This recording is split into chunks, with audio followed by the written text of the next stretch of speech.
அனைவருக்கும் வணக்கம். இன்று மதுரையில் மாற்றுக் கட்சியை சேர்ந்த வழக்கறிஞர்கள் பலர் இன்று இணைந்துள்ளனர்.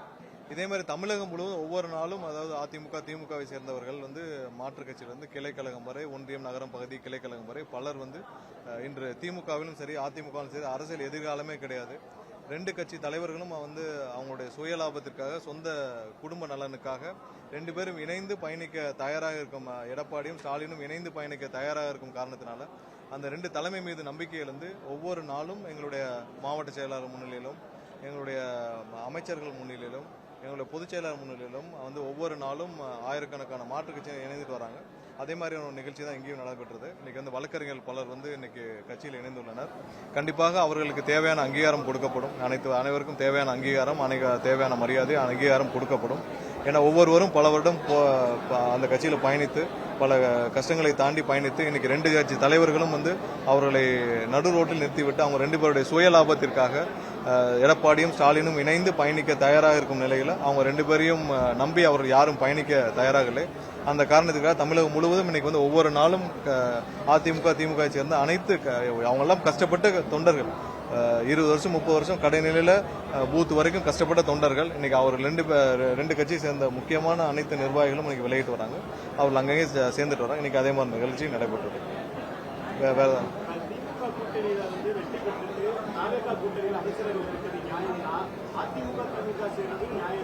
அதாவது இந்த நிகழ்ச்சி, இந்த பிரச்சனையெல்லாம் எங்க வந்துச்சுன்னு சொல்றீங்க. இது யாருமே அவர்கள் இங்க இருந்து அந்த கூட்டணியிலிருந்து வெளியேறும் எண்ணமே இல்லை. எப்ப எடப்பாடியும் ஸ்டாலினும் சேர்ந்து பயணிக்கணும்னு முடிவு பண்ணாங்களோ அப்பதான். இது திரு டிடிவி அவர்களுக்கு திரும்பவும் சொல்றேன், அவர் கட்சி எதுக்கு ஆரம்பிச்சாரு? டிடிவி எதுக்கு கட்சி ஆரம்பிச்சாரு? அவர் எடப்பாடியை காலி பண்ணுவேன், எடப்பாடி துரோகி பன்னீர்செல்வத்தை நான் காலி பண்ணுவேன்னு எத்தனை ஒரு வருஷத்திற்கு 5000 தடவை சொல்லியிருப்பாரு.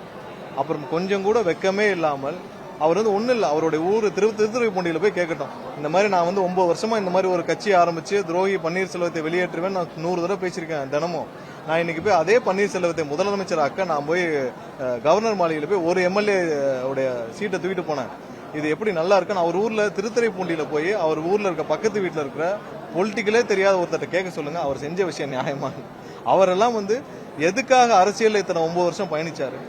9 வருஷம் அவர் பயணிச்சு, அவரோட சேர்ந்து பயணிச்ச ஒரு 50,000 பேரையாவது இன்னைக்கு அவருடைய வாழ்க்கையை முழுசும் முடிச்சிட்டு ரோட்ல விட்டு போயிட்டாரு. அவர்கள் எல்லாம் எவ்வளவு கஷ்டப்பட்டாங்கன்னு தெரியும்.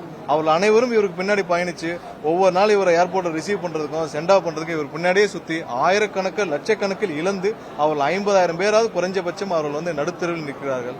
இவரை மாதிரி பலர் இன்னைக்கு அவர் சொன்னதுக்கே சொல்றேன், எதற்காக இந்த பிரச்சனை வந்துச்சு?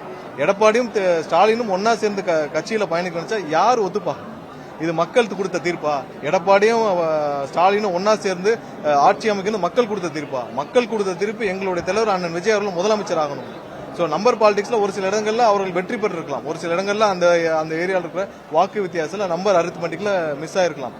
ஆனா அதே நேரத்தில் பெருவாரியான மக்கள் கொடுத்த திருப்பி எங்களுடைய தலைவர் முதலமைச்சர் ஆகணும். சோ அதற்காக இவங்க ரெண்டு பேரும் அதை மக்களை ஏமாற்றும் விதமாக நடந்து கொண்டால் அவர்கள் கூட்டணியிலிருந்து நேர்மையாக நியாயமாக பயணிக்க விரும்பும் எந்த கட்சியும் அவர்களோட பயணிக்க முடியாது. இதான் ஒரே பிரச்சனை. அவங்க ரெண்டு பேரும் இதை அவங்களே மறுத்து சொல்ல முடியல. ரெண்டு பேரும் சேர்ந்து பயணிக்க முயற்சி செஞ்சாங்கன்றது எல்லாரும் சொல்லியிருக்காங்க. அது ஸ்டாலினே ஒவ்வொரு ஐயா காதர் மொய்தீன் உட்பட அனைவருக்கும் போன் செஞ்சு நீங்க எடப்பாடி முதலமைச்சர், இதுக்கு மேல ஒரு கேவலமான அரசியல் என்ன இருக்கு? நீங்க கவுண்டிங் முடிஞ்ச அடுத்த நாள் போன் பண்ணி ஒவ்வொரு கூட்டணி கட்சிகிட்டையும் போன் பண்ணி நம்ம எடப்பாடியை முதல்வராக்கணும்னா யாரு ஒரு தன்மானம் உள்ள யாராவது இதை ஒத்துக்குவாங்களா? அதுதானே முதல் பிரச்சனை.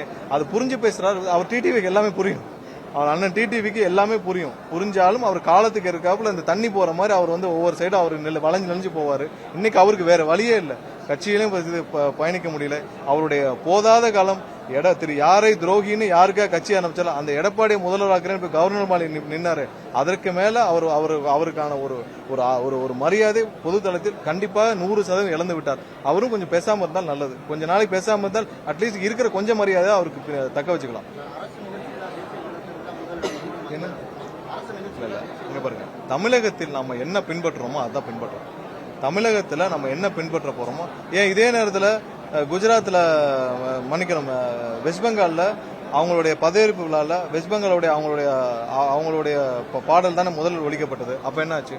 சரி, தமிழகத்தில் நமக்கு ஒரு வழிகாட்டுதல் இருக்கு. தமிழக நிகழ்ச்சிகள்ல நம்ம இப்படிதான் செய்வோம். அதுல எந்த மாற்று கருத்தும் கிடையாது. நம்ம தமிழ் தாய் வாழ்த்து தான் முதலில் பாடப்படும். அதற்கு அப்பதான் மாத்திரம் எல்லாம்.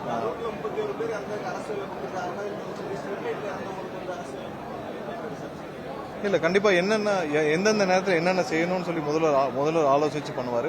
இது மாதிரி பல துரோகங்கள் மக்களுக்கு அங்கங்க செய்யப்பட்டு நிறைய நிகழ்ச்சியில மக்களுக்கு துரோகம் செய்யப்பட்டு அந்த நிகழ்ச்சியெல்லாம் நடந்து கிட்டத்தட்ட 7 வருஷம் ஆச்சு. இதை பற்றி பேசிய திமுக அதுல குற்றம் சாட்டப்பட்ட அதிகாரிகள் மீது கூட, அந்த கமிஷன்ல குற்றம் சாட்டப்பட்ட அதிகாரி மீது கூட தேவையான நடவடிக்கை எடுக்கல திமுக. ஸோ கண்டிப்பா எங்கெங்கெல்லாம் பொதுமக்களுக்கு என்ன தேவையோ அதை முதல்வர் ஆராய்ஞ்சு தேவையான நேரத்தில் செய்வாங்க.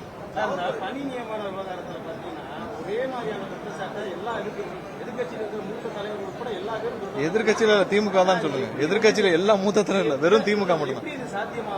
இல்ல, அதாவது யோகி பாபு இந்த மாதிரி விவரங்கள்ல போய் அங்க யாராவது மயக்கம் போட்டு இறந்தாங்கன்னா அவங்களுக்கும் பணி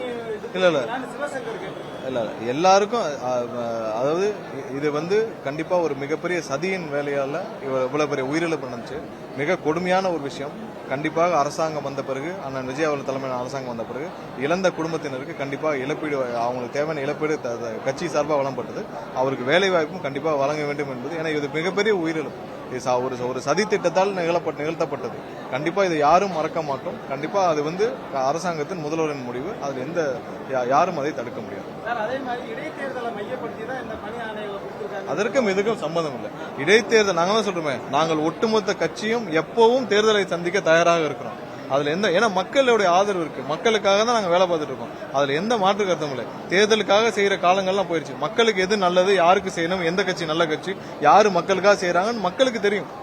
இதெல்லாம் பார்த்து மக்கள் எனக்கு எதுவும் ரியாக்ட் பண்ண மாட்டாங்க. மக்களுக்கு தெரியும் யாரு மக்களுக்காக செய்யறா, யாரு உண்மையான தலைவர், யாரு சுயநலவாதிகள், யாரு ஊழல்வாதிகள், மக்களுக்கு நல்லா தெரியும். இதற்கும் அதற்கும் சம்பந்தமே கிடையாது. கண்டிப்பா சரிதான். வேற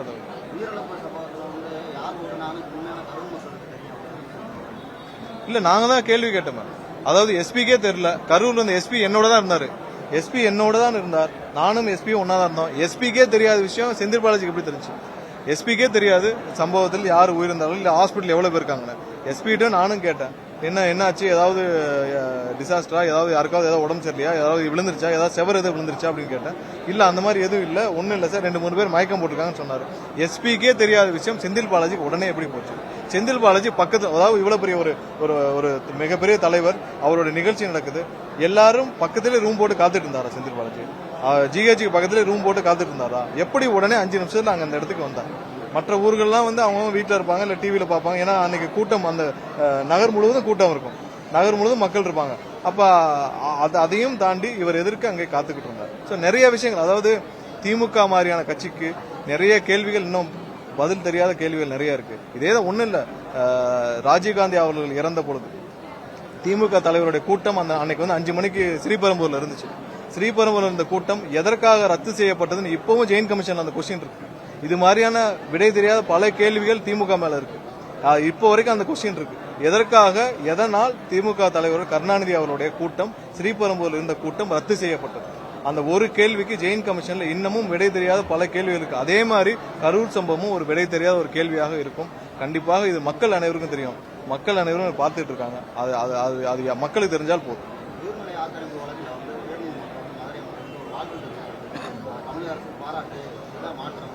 கண்டிப்பா, ஏன்னா அது அரசு மக்களுக்காக தான் செயல்படுது. இயற்கை தான் முக்கியம். இயற்கையும் வளர்ச்சியும் சேர்ந்து தான் போகணும். இயற்கையை அழிச்சிட்டு வளர்ச்சி கொண்டு வர முடியாது. எங்கெங்கெல்லாம் மக்களுக்கும் இல்ல இயற்கைக்கும் எதிராக ஒன்று இருக்கோ, தமிழக அரசு கண்டிப்பா தானாக முன் அதுக்கான வேலையை செய்யும். அதுக்கு அரசு இயந்திரம் முழு அளவில் எல்லா அமைச்சர்களும் எல்லா எம்எல்ஏக்களும் அதுதான் வேலை பார்த்துருக்காங்க. ஒரு நாளைக்கு 12 மணி நேரம் 13 மணி நேரம் அனைத்து அமைச்சர்களும் அனைத்து எம்எல்ஏவும் முதல்வர் 14 மணி நேரத்துக்கு மேல வேலை பார்க்குது. அப்ப தலைமை கட்சியகத்தில் இருந்துட்டு மீதி போய் 3 மணி நேரம் 4 மணி நேரம் அனைத்து கோப்புகளையும் பார்த்து கையெழுத்திட்டு தான் முதல்வர் போறாரு. சோ இது அளவுக்கான பங்கன் இருந்தாலே போதும், அனைத்து துறைகளும் சீராகும் என்பதில் எந்த மாற்று கருத்தும் இல்ல. வீக் ஆயிடுச்சுன்னா நம்ம அதை கேலி செய்யும் எண்ணம் இல்லை. அதை அந்த நிலைமைக்கு கொண்டு போனது இவங்க 2 பேர் தான். ஸ்டாலினும் எடப்பாடி தான் அவங்க அந்த நிலைமைக்கு கொண்டு போனதான்.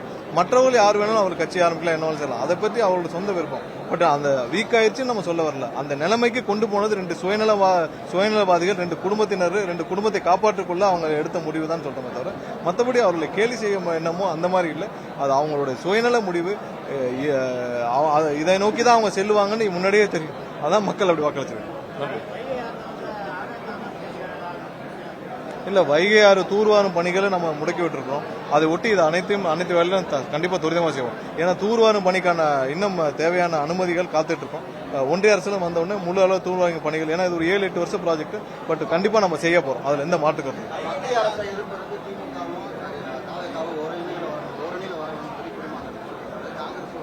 இல்ல. அது எப்பயுமே நாங்க அப்படிதான் இருக்கோம். எங்கெங்கெல்லாம் எதிர்க்க வேண்டுமோ கண்டிப்பாக 100% அதற்கான எதிர்ப்புகளை தெரிவித்திருக்கோம். அந்த எந்த வித காம்ப்ரமைஸும் முதல்வர் அதில் செய்ய மாட்டார். எங்கெல்லாம் எதிர்க்க முடியுமோ, எங்கெல்லாம் தமிழக உரிமை பறிபோறதோ, எங்கெங்கெல்லாம் வந்து தமிழக மக்களுக்கு எதிராகவோ இல்ல மக்களுக்கு எதிராக இருக்கோ, முதல் குரல் தமிழக வெற்றி கழகத்துக்குள்ள.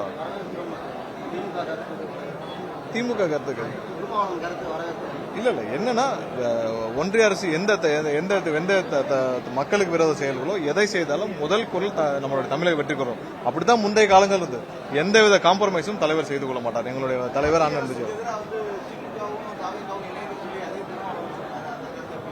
இல்ல மத்திய அரசுக்கு எதிராக எங்கெங்கெல்லாம் நாம கொள்கை எதிரின்னு தெளிவா சொல்றோம். அதுல ஏதாவது காம்ப்ரமைஸ் பண்ணிருக்கோமா? எவ்வளவு சர்ச்சைகள் இதுக்கு முன்னாடி வந்துச்சு. நீங்க எல்லாம் வந்து கூட்டணி சேர போறீங்களா அப்படின்னு எவ்வளவு பொய்யான பிரச்சாரங்கள் திமுக செய்தார்கள். அனைத்தையும் தாண்டி தான் நீங்க வந்திருக்கோம். எந்த காம்ப்ரமைஸும் கொள்கை அளவிலேயோ அரசியல் அளவிலேயோ தலைவர் செய்து கொள்ள மாட்டார். நம்மளுடைய முதலமைச்சர் செய்து கொள்ள மாட்டார்.